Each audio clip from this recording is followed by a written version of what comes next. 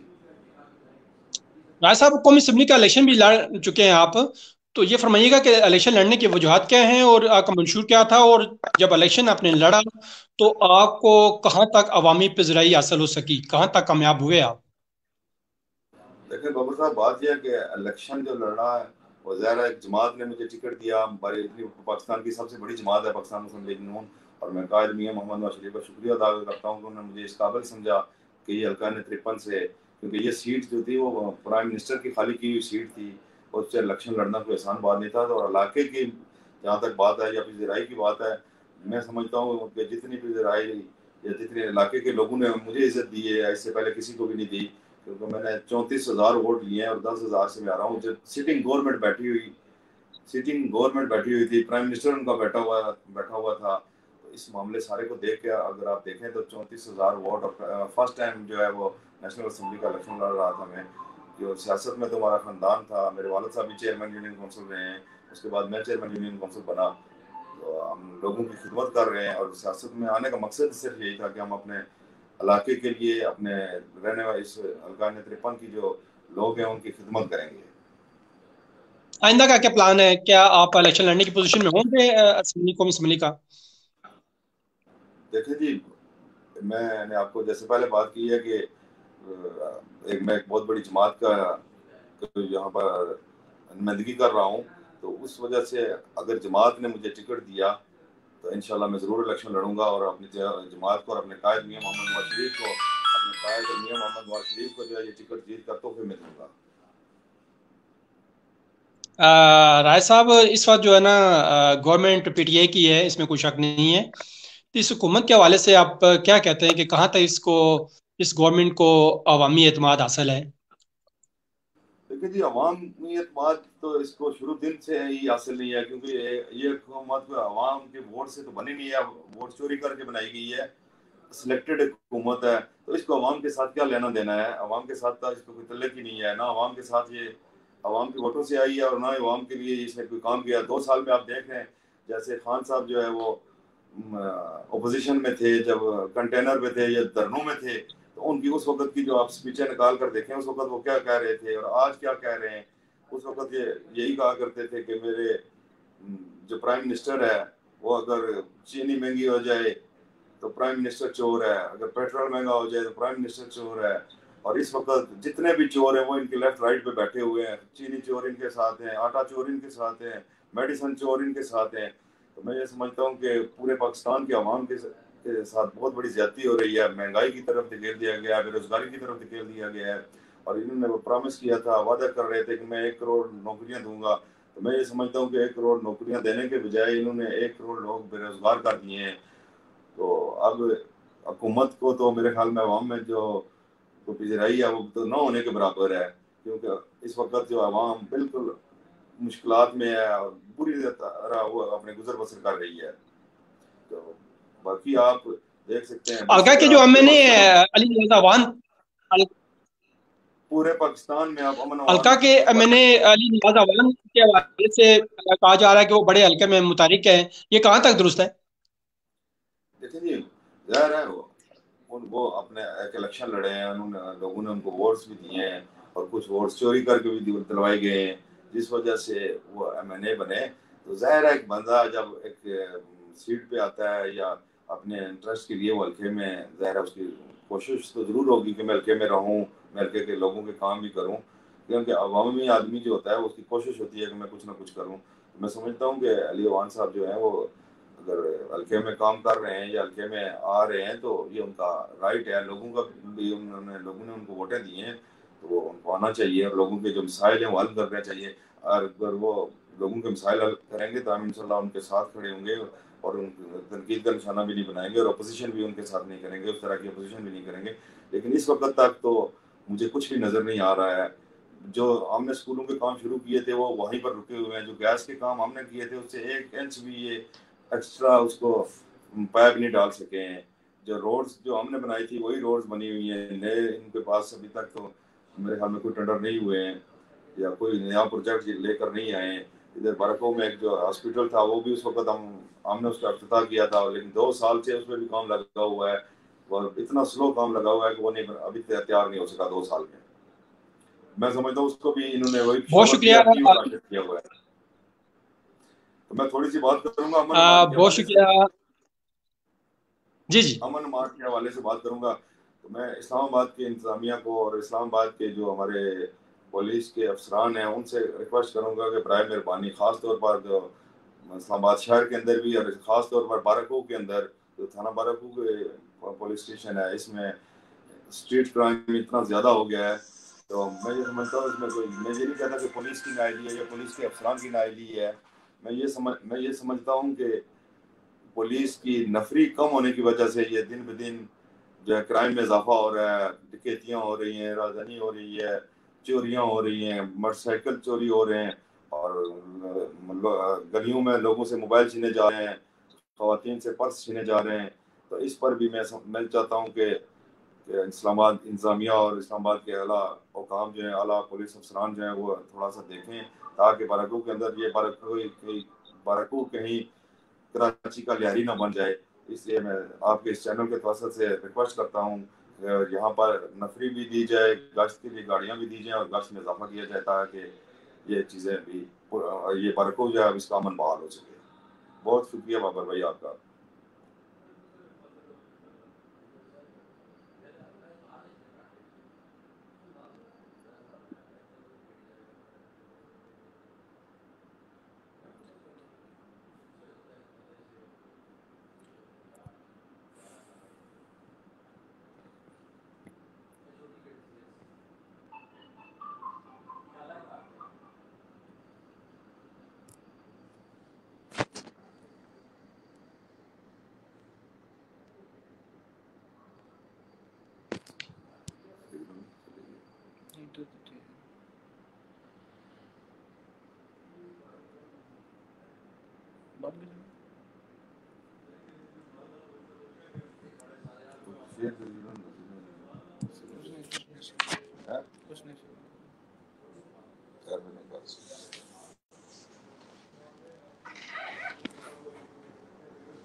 ٹھیک بولی